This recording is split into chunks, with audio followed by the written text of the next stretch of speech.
অন্নপূর্ণা যোজনা নিয়ে একটি বড় আপডেট সামনে এসছে। নবান্ন থেকে মাননীয় মুখ্যমন্ত্রী এবং উপমুখ্যমন্ত্রী আনুষ্ঠানিকভাবে এই নতুন প্রকল্পের ফর্ম প্রকাশ করেছেন।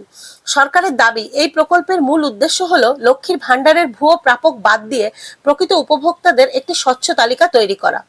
জানানো হয়েছে আগামী 1 জুন থেকে টানা 90 দিন ধরে অনলাইন এবং অফলাইন এই দুই মাধ্যমেই ফর্ম ফিল আপ চলবে।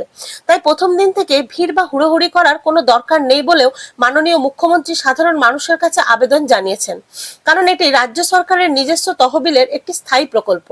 সরকার আরও জানিয়েছেন, অন্নপূর্ণা যোজনায় নাম নথিভুক্ত না হওয়া পর্যন্ত আগের মতোই লক্ষ্মী ভাণ্ডারের টাকা পাওয়া যাবে।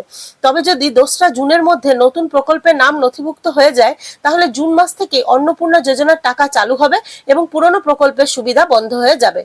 এই প্রকল্পের সুবিধা পাবেন পশ্চিমবঙ্গের প্রকৃত ভারতীয় নারী, নাগরিক এবং আর্থিকভাবে পিছিয়ে থাকা পরিবারের মহিলারা।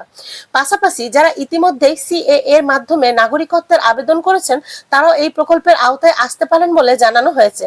তবে আয়করদাতা, সরকারি চাকুরিজীবী, সরকার পোষিত সংস্থার কর্মী এবং নিয়মিত মোটা অঙ্কের পেনশনভোগীরা এই সুবিধার বাইরে থাকবেন। এছাড়াও ভোটার তালিকা থেকে স্থায়ীভাবে নাম বাদ পড়া প্রায় 30 লক্ষ ভুয়ো প্রাপককে চিহ্নিত করা হয়েছে, যারা এই সুবিধা পাবেন না।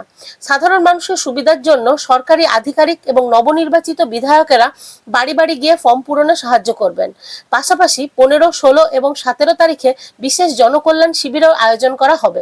সরকারের মতে এই ফর্মের মাধ্যমে একটি বড় পারিবারিক ডাটাবেস তৈরি করা হবে, যা ভবিষ্যতে অন্যান্য সরকারি প্রকল্পের কাজেও লাগানো যেতে পারে।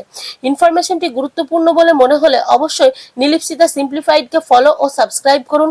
এখানে আপনি পাবেন শুধুই নলেজ, নো টাইম পাস।